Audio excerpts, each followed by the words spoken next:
Saudara yang dikasihi Tuhan, kita jumpa kembali dalam acara Rehat, Renungan Harian Toraja, sebuah renungan yang diterbitkan oleh Badan Pekerja Sinode Gereja Toraja. Saya hadir menemani saudara kali ini dengan tema Mengingat Perbuatan Tuhan, Ungki Lalai Penggauran Napuang. Firman Tuhan yang mendasari renungan kali ini dari Mazmur 77 ayat 12 hingga ayat ke-21. Sebelum kita membaca firman Tuhan ini, mari kita berdoa. Allah Bapa di sorga, kami bersyukur bahwa hari ini telah menjadi bagian hidup kami. Kami pun bersyukur bahwa di masa lampau, Engkau telah menolong dan menuntun kami dalam segala situasi yang harus kami hadapi. Kami selalu rindu berjalan bersama Engkau ya Tuhan di masa-masa yang terbentang di hadapan kami. Karena itu, saat ini kami akan merenungkan firman-Mu sambil mengingat-ingat segala kasih-Mu itu. Tuntun kami ya Roh Kudus memahami dan melakukan firman-Mu ini. Dalam nama Yesus Kristus kami berdoa. Amin.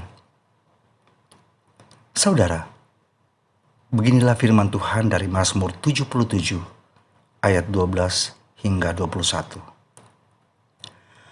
Aku hendak mengingat perbuatan-perbuatan Tuhan. Ya, aku hendak mengingat keajaiban-keajaiban-Mu dari zaman purbakala. Aku hendak menyebut-nyebut segala pekerjaan-Mu dan merenungkan perbuatan-perbuatan-Mu. Ya Allah, jalan-Mu adalah kudus. Allah manakah yang begitu besar seperti Allah kami? Engkaulah Allah yang melakukan keajaiban. Engkau telah menyatakan kuasa-Mu di antara bangsa-bangsa. Dengan lengan-Mu Engkau telah menebus umat-Mu, Bani Yakub dan Bani Yusuf. Air telah melihat Engkau, ya Allah. Air telah melihat Engkau, lalu menjadi gentar. Bahkan samudera raya gemetar. Awan-awan mencurahkan air. Awan gemawan bergemuruh. Bahkan anak-anak panah-Mu berterbangan. Deruh guntur-Mu menggelinding. Kilat-kilat menerangi dunia. Bumi gemetar dan bergoncang. Melalui laut jalan-Mu dan lorong-Mu melalui muka air yang luas. Tetapi jejak-Mu tidak kelihatan. Engkau telah menuntun umat-Mu seperti kawanan domba dengan perantaraan Musa dan Harun. Amin. Saudara pendengar, ada pepatah mengatakan, pengalaman adalah guru yang baik. Masa lalu selalu mengingatkan agar kita tidak ceroboh menjalani masa kini dan masa akan datang. Memang ada yang mengatakan bahwa untuk apa mengingat masa lalu?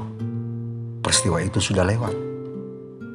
Paham ini bisa dikatakan benar bagi mereka yang terus terikat pada masa lalu dan sulit menerima perubahan hidup. Yang dimaksud guru yang baik adalah menjadikan masa lalu sebagai pelajaran, entah positif atau negatif, bagi hidup masa kini. Pemazmur dalam pergumulan yang sedang dialaminya mencoba mengingat-ingat kembali masa lalunya, yakni pengalaman iman saat bersama umat Tuhan, mengalami dan menyaksikan pekerjaan, menyaksikan karya dan keajaiban-keajaiban yang Tuhan nyatakan kepada bangsa Israel dalam pembebasan dari tanah perbudakan di Mesir. Begitupun pengalaman ketika umat Tuhan mencoba melawan Tuhan dengan mengandalkan kemampuannya sendiri. Dan ternyata justru mereka sama sekali tidak dapat berbuat apa-apa. Pengalaman inilah yang kembali direnungkan saat ia mengalami penderitaan dan merasa seolah-olah Tuhan tidak lagi mendengar keluh kesah mereka. Pemazmur dalam kesadaran iman bahwa sejak semula Tuhan sudah bertindak seperti seorang gembala di tengah-tengah kawanan domba, menuntun, memelihara, dan menjaganya dari serangan musuh. Ayat 21 pembacaan kita.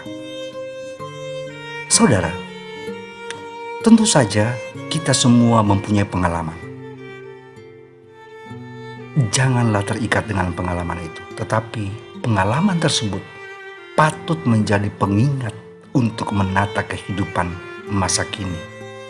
Dan yang lebih penting adalah mengingat perbuatan-perbuatan Tuhan sejak dahulu untuk terus meyakinkan menjalani masa kini bahwa Dialah Tuhan atas segala masa. Amin. Saudara, mari kita berdoa. Bapa, sungguh nyata perbuatan-Mu di masa lampau. Tolonglah kami untuk terus percaya pada tuntunan dan pemeliharaan-Mu. Amin. Saudara telah mendengarkan acara Rehat Renungan Harian Toraya. Semoga melalui renungan ini kita semua mendapatkan berkat dari firman Tuhan. Tuhan memberkati.